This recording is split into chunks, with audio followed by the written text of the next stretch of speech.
High everyone, welcome back to my channel. আশা করি তোমরা সবাই খুব ভালো আছো, আমিও ভালো আছি। হ্যাপি লাইফ উইথ ঝুমা চ্যানেলে তোমাদের সবাইকে ওয়েলকাম। আর আমি এখন সকাল সকাল এই জানালাগুলো একটু পরিষ্কার করে নিচ্ছি, কারণ এখন ছেলে স্কুলে গেছে, ওর এখন এক্সাম চলছে। এখন তো রোজ চলছে না, মাঝে মাঝে গ্যাপ থাকছে, তাই আজকে ছিল। আজ ও স্কুলে চলে গেছে, তোমাদের দাদা হয়ে গেছে এখন ওকে স্কুলে দিতে। তো আমি দেখলাম এই ফাঁকে কিছু কিছু কাজ আছে সেরে নিই, কারণ বাড়িতে আমি একা আছি। একা থাকলে দেখবে কাজগুলো যত সুন্দরভাবে গুছিয়ে নেওয়া যায়, কিন্তু বাড়িতে যদি কেউ থাকে, বিশেষ করে ছেলেরা থাকলে কাজ কিন্তু খুব ব্যাহত হয়ে যায়। তাই তোমার দাদাভাই এসেই কিন্তু আবার কাজে একটু একটু এদিক ওদিক ঘোরাঘুরি বা দুটো কথা বলবে, তখন কাজে একটু ডিস্টার্ব হয়ে যাবে। তাই আমি একা ছিলাম, সেই সুযোগে সমস্ত কাজগুলো ভাবলাম যতটা পারি গুছিয়ে নিই। আর এই যে বিছনাটা দেখছো, বিছনাটা আমি যেদিনকে বাবার বাড়ি গিয়েছিলাম সেদিনকে তোমাদের দাদাভাই বিছনার মধ্যে চা খেতে গিয়ে একটু চা ফেলে ফেলেছিল, তো বলেছিলাম বেড কভারটা চেঞ্জ করে দাও। তো বেড কভারটা তো চেঞ্জ করেছে, বালিশের কভারগুলো আর চেঞ্জ করেনি, কারণ ওদের তো আর সেগুলোর দরকার পড়ে না। বলছে বালিশে তো কভার পরানো ছিল, তো আমি কেন আবার পরাবো? কিন্তু সেটা তো হয় না, বলো। আমাদের তো মন খুঁতখুঁতানি করে, কত দেখে শখ করে একটা মানে বেডশিটের সেটটা কিনি, সেই সেটটা যদি সেটভাবে নাই রইলো তাহলে কেমন লাগে? তাই আর ঘরটাও যেন অগোছালো গোছালো মনে হয় সেটে না পাতলে। তাই আমি সেটে পেতে, এখন বাইরে করেছে প্রচণ্ড রোদ, তাই আমি ভাবলাম এই বালিশগুলো একবার রোদে দিয়েই দিই। আজকে যখন রোদটা এত সুন্দর পেয়েছি, ছাড়বই কেন, তাই না বন্ধুরা? তো আমি এখন রোদে দিয়ে দিয়েছি, কারণ আমার বেলকুনিতে না প্রচণ্ড রোদ থাকে এবং বেশ কড়া রোদই থাকে। আর যেদিন কড়া রোদ দেয় অনেকক্ষণ ধরে রোদটা থাকে এবং বেশ কড়া হয়। তাই আমি ভাবলাম ভালোই হলো, এখন বালিশগুলো রোদেও দেওয়া যাক, একটু হাইজেনিক মেনটেনও হয়ে গেল। আর রোদে দেওয়াটাও অবশ্য মাঝে মাঝে দরকার, বিশেষ করে এখন বর্ষার সময় খুবই দেওয়া দরকার। একদম স্যাঁতসেঁতে হয়ে যাচ্ছি, বিরক্তি লাগছে। ওই জন্য আমি এগুলোকে রোদে দিয়ে দিচ্ছি। জামা কাপড়গুলো তো দেখছোই, সকালে উঠেই একদম সবার আগে মেলে দিয়েছিলাম। তারপরে আমি একটু এলাম ডাস্টিংয়ে, কারণ আমার যে বাড়িটা সেটা হলো একদম রোডের ওপর, সবসময় গাড়ি ঘোড়া চলছে। তাই যতই আমি রোজ একটু ডাস্টিং করি না কেন, একটু হালকা লেয়ার পড়েই যায়। তো এগুলোকে যদি রোজ রেগুলার মেনটেন না করা হয়, ওর যে গ্লেজটা সেটা নষ্ট হয়ে যাবে। তার জন্য আমি কিন্তু রেগুলার একটু চেষ্টা করি মুছে নেওয়ার, কারণ জিনিস কিনলেই হয় না, জিনিসটাকে মেনটেন করাটাও আমার মনে হয় ফার্স্ট প্রায়োরিটি দেওয়া দরকার। কারণ সেটাকে নিট অ্যান্ড ক্লিন করে মেনটেন করে তার সবটুকু গুছিয়ে রাখাটাই হলো আমাদের মেন কাজ। শুধু ওই কিনে নিলাম আর সেটার মধ্যে নোংরা জমে পড়ে রইলো, তাহলে তো সেটার কোনো মূল্যই রইলো না, তাই না? তাই আমি কিন্তু রোজ মুছে নিই। সেটা হয়তো রোজ সম্ভব যদি নাও হয়, তাহলেও কিন্তু এই যেহেতু বেডরুমটাই বেশি থাকা হয়, বেডরুমটাতে তো রোজ ক্লিন করি। এবং বাকি সব জিনিসগুলো রোজ একটু একটু করে, যে যে মানে যে আজকে এইটুকু কালকে ওইটুকু, এইভাবে ভাগ করেও আমি কিন্তু ক্লিন করি, কিন্তু প্রায়ই করি। সপ্তাহে প্রত্যেক দিনই প্রায় বলতে পারো করি, কিন্তু অল্প অল্প করে ভেঙে নিই, ভাগ করে নিই, কারণ একসঙ্গে হয়তো সব ঘরেরগুলো করা সম্ভব হয়ে ওঠে না।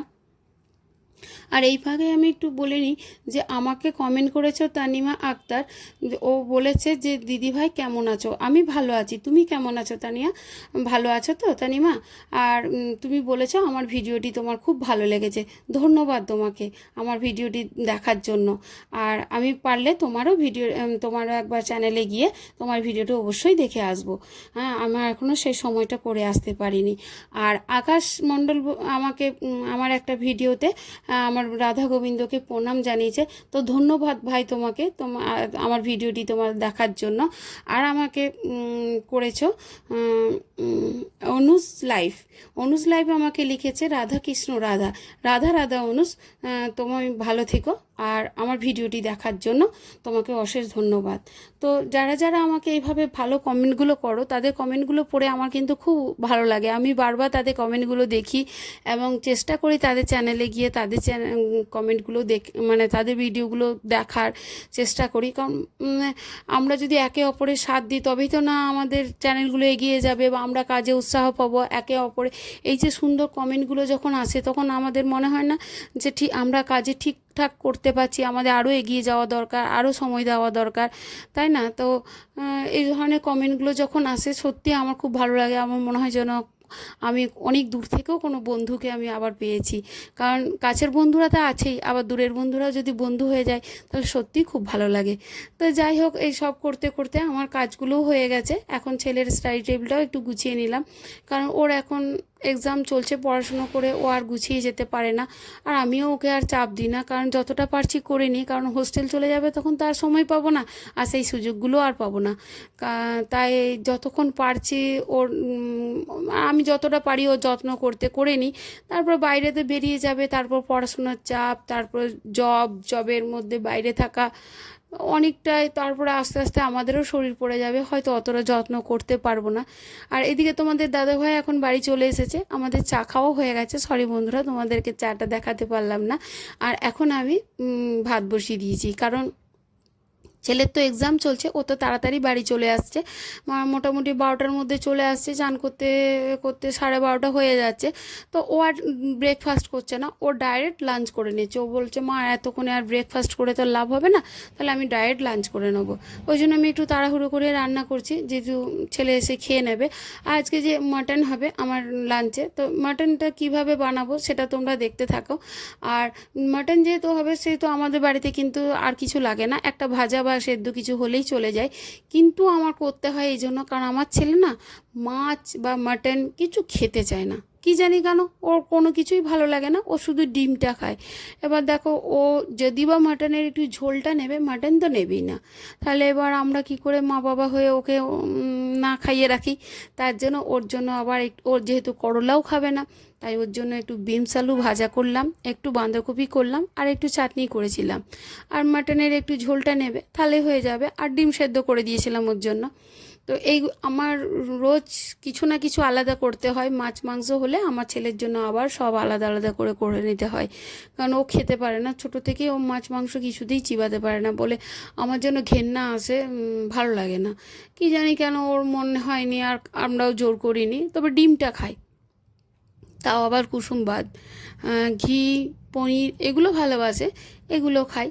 তো দেখো, তোমাদের সঙ্গে কথা বলতে বলতে আমার সবজিটা প্রায় কমপ্লিট হয়ে গেছে, আর ভাতটাও প্রায় হয়ে গেছে, ভাতটাও আমি নামিয়ে নেব। তো আমার ভিডিওটি যদি তোমাদের ভালো লেগে থাকে, অবশ্যই লাইক করো, কমেন্ট করো, অ্যান্ড সাবস্ক্রাইব করে দিও। আর তা যদি তোমরা করে থেকেছো, তাদেরকে অসংখ্য ধন্যবাদ।